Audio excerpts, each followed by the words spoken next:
只有个能日行千里，连个活人都没砍到。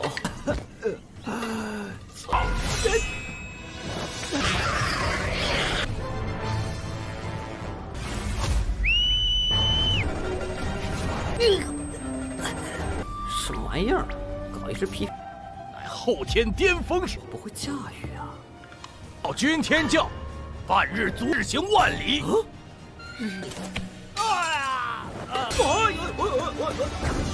佯装不敌了。我早已是先天2，不过刚入先天而已。为宣传，距离道宗有不知道此处是什么地方？问这个干什么 Halo guys, welcome back to KD Universe. Mari kita lanjutkan salah satu Tonghua kesukaan kita, MC Koplak alias Wuchou, the first son-in-law vanguard of all time atau Wing San Qintao. Nah oke guys, di part hari ini kita semua bakal melihat si Wuchou itu mendapatkan udang terbang dari Tuan Chiang. Tetapi dia bakal buat urusan dengan penguasa kota Swancong. Kok tiba-tiba ada masalah baru nih? So mari kita review buat part kemarin dulu, dimana kita semua sudah melihat Qingmo berkorban dan pergi bersama Luotu ke Akademi Zizhe. Kepergiannya membuat Wuchou galau setengah mati, bahkan dia emosi bersumpah atas nama langit untuk membalaskan dendamnya ini kepada si Luotu. Setelah itu dia juga menanyakan latar belakangnya Luotu kepada Yu Feng. Dijelaskan juga guys, kalau Luotu adalah salah satu dari ke-9 jenius di dunia dari ke-3.600 negara. Yu Feng menasihati Wuchou agar tidak bertindak ceroboh, karena lawannya ini bukan orang biasa guys. Pada akhirnya si Wuchou pun bertekad, dia berpamitan kepada ayah mertuanya agar segera meninggalkan kota Lin'an. Setelah Wuchou pergi, bendera militer pun menegaskan kepada si ayah mertua, kalau dia berhasil menaklukkan negara Yun, maka sang ayah mertua bisa menjadi raja guys. Tentu setelah mendengar itu, dia terkejut bukan main, dan dari situlah dirinya mulai bertekad bakal berlatih keras. Keesokan harinya, Wuchou pun pergi dari kota Lin'an. Tetapi tiba-tiba Qingce muncul ingin mengantarnya pergi untuk terakhir kali guys. Sehingga dengan ini pun kita masuk ke intro ya.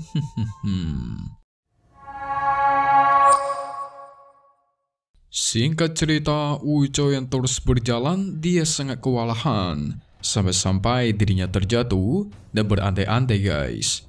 Jika saja dia memiliki kendaraan yang mampu menempuh jarak sebanyak ribuan mil sehari, maka dia nggak bakal capek seperti ini. Ya elah, cepat banget tekadnya itu turun guys. Sudah berhari-hari dia berjalan tetapi tidak menemukan satu orang pun. Namun apa yang terjadi?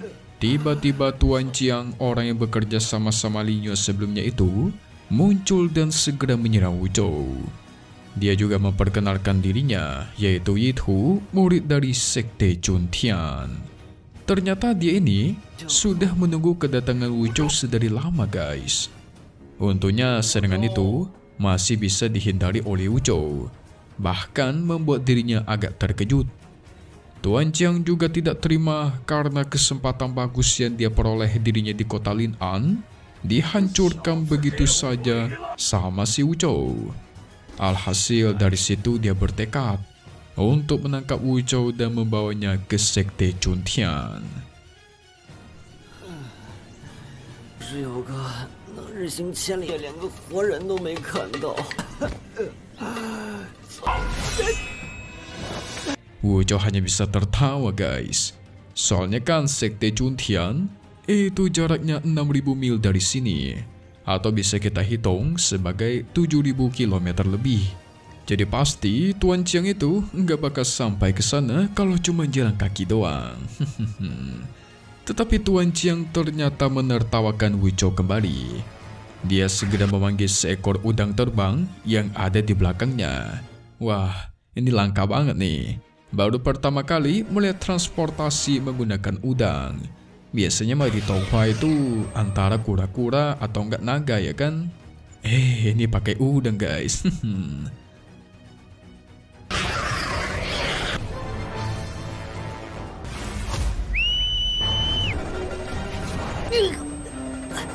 Dia menjelaskan kalau udang ini adalah harta yang paling berharga yang pernah dia dapat. Soalnya dengan udang ini aja, dia udah bisa berkeliling dunia melakukan perjalanan ribuan mil dalam waktu sehari. Jadi kalau dihitung-hitung dari sini ke sekte Chuntian, paling membutuhkan waktu cuma setengah hari. Awalnya sih si Wuzhou nggak tertarik ya saat melihat udang itu. Tetapi saat mendengar udang itu bisa melakukan perjalanan ribuan mil, nah, kebetulan dia butuh tuh transportasi seperti itu. Tetapi dia juga bingung nih, gimana caranya kendalikan udang satu ini. Alhasil dia mulai berpikir membiarkan Tuan Chiang untuk menjadi supir gratisnya. Hehehe. Tuan Chiang menyuruh Wuzhou agar menyerah saja, karena kalau tidak, dia bakal menghabisi Wuzhou sekarang juga. 什么玩意儿？搞一只皮，后天巅峰时，不会驾驭啊！到军天教，半日足日行万里。 Tetapi karena dia ingin menaiki udang terbang itu, Wuzhou akhirnya berakting guys, menantang balik si Tuan Chiang. Tentu Tuan Chiang kesal bukan main, dia langsung maju untuk menyerang, sehingga pertempuran pun terjadi. Karena tidak ada cara lain, pada akhirnya Wuzhou membuang pedangnya dan berpura-pura kalah guys. Dia berpura-pura jadi lemah, memuji-muji Tuan Chiang yang sangat kuat untuk menipunya. Tentu Tuan Chiang menjadi semakin terpancing dong, mulai besar kepala menyombongkan diri guys. Tuan Chiang memberikan sebuah ramuan racun untuk membatasi meridiannya Wuzhou. 佯装不敌了。我早已是先天二，你不过刚入先天而已。 Wuzhou mencoba memeriksa pil itu dengan kekuatannya guys. Dan ternyata pil itu tidak berpengaruh di tubuhnya. Karena sudah tahu tidak berpengaruh, dia pun berpura-pura dan meminumnya. Tuan Chiang pun mengikat Wuzhou, membawanya pergi menggunakan udang terbang. Membuat Wuzhou senang dong, jadi dia nggak perlu jalan kaki lagi guys. Di perjalanan dia bertanya kepada Tuan Chiang seberapa jauh lagi ke sekte Chuntian. Tetapi tiba-tiba si Tuan Chiang berhenti di tempat yang bernama Xuancheng untuk beristirahat dulu. Karena sekitar 1000 mil lagi mereka bakal sampai ke sekte Chuntian. Tetapi saat dia melihat Wuzhou, dia terkejut bukan main. Ternyata si Wuzhou berhasil membuka borgol segel kekuatan spiritual miliknya dengan begitu mudah. 为宣城，距离道宗，距离道宗有多远啊？不知道此处是什么地方。问这个干什么？此处休息片刻。 Pada akhirnya si Wuzhou pun jujur guys, mengatakan semua rencananya selama ini. Kalau dia itu cuma pengen numpang dan ingin tahu cara menunggangi udang terbang. Wuzhou juga menggunakan pedangnya untuk menghajar Tuan Chiang. Tetapi Tuan Chiang yang keburu percaya diri, dia nggak takut guys, langsung maju untuk menyerang. Sayangnya kepercayaan diri tidak sesuai dengan kemampuan, alhasil Tuan Chiang pun dihajar habis-habisan sama si Wuzhou. Tuan Chiang mencoba mengancam Wuzhou kalau dia menghabisinya, maka kakaknya Chiang gak bakal tinggal diam. Tetapi Wuzhou tidak takut. Dia segera menghabisi Tuan Chiang dalam waktu singkat guys.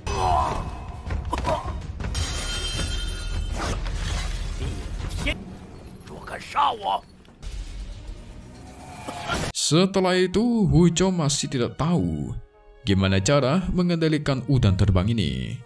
Tetapi bakal sangat sayang juga kan kalau dibuang begitu saja.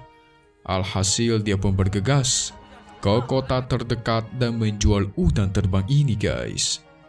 Dia menawarkan udang ini kepada orang-orang yang berjalan di hadapannya dengan semangat. Tidak lupa dia juga mengancam sang udang supaya tidak kabur. Kalau bisa diancam, kenapa nggak dikendalikan buat ditunggangi aja ya enggak?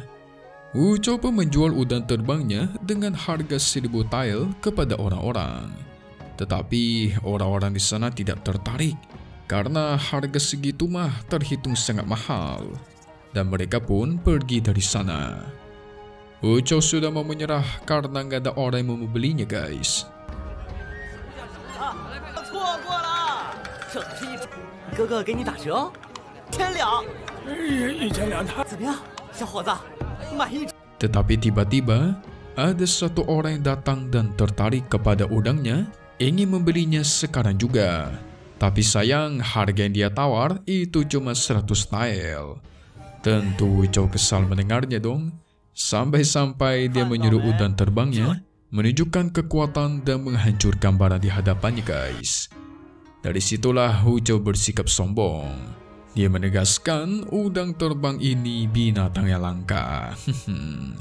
Orang itu malah kesal kepada Wu Chou dan malah menurunkan tawarannya menjadi 50 tael. Dia memberikan informasi dari sekian banyak orang di kota ini, cuman dirinya seorang Xuan Wei yang bisa menunggangi udang terbang ini guys.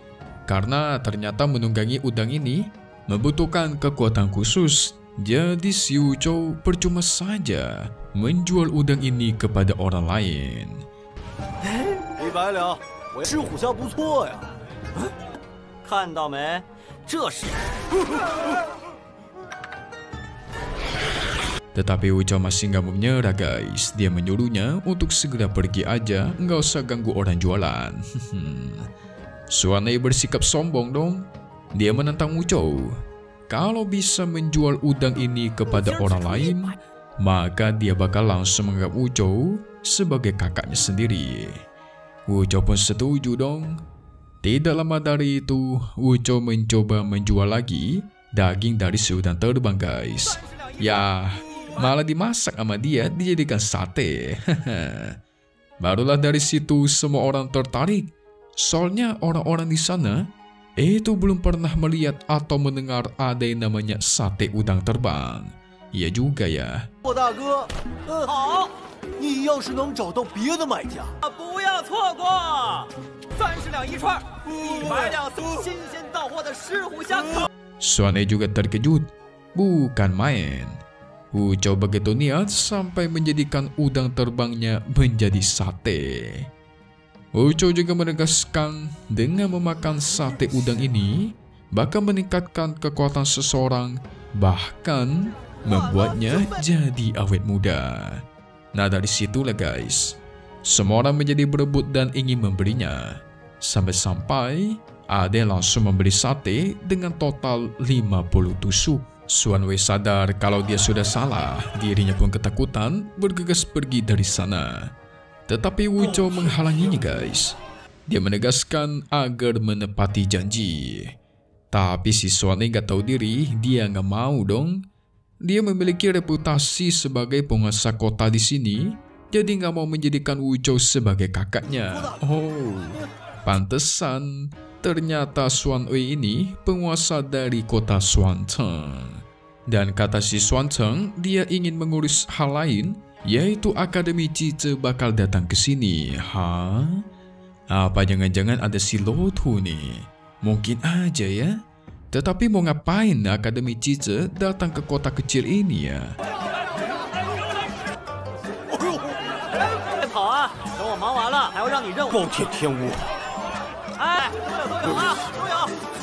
Penasaran kan? So kita masuk ke bagian review buat part 32 mendatang yang bakal selagi nanti guys. Jadi kita semua bakal melihat, mendengar adanya Akademi Cice yang bakal datang. Wu Chou pun menghampiri Xuan Wei dan bersikap baik kepadanya.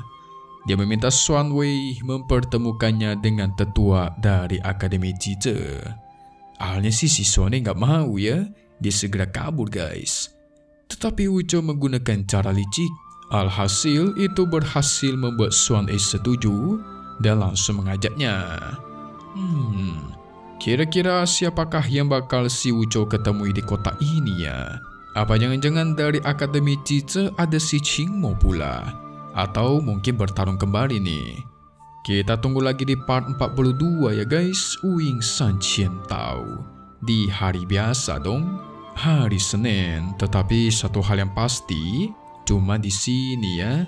Thank you buat guys sudah nonton dan selalu support channel Mimin. Semoga kalian semua sehat selalu. Mimin pamit undur diri dulu. Kita bakal ketemu lagi di video-video selanjutnya. Oke kalau gitu, see you guys.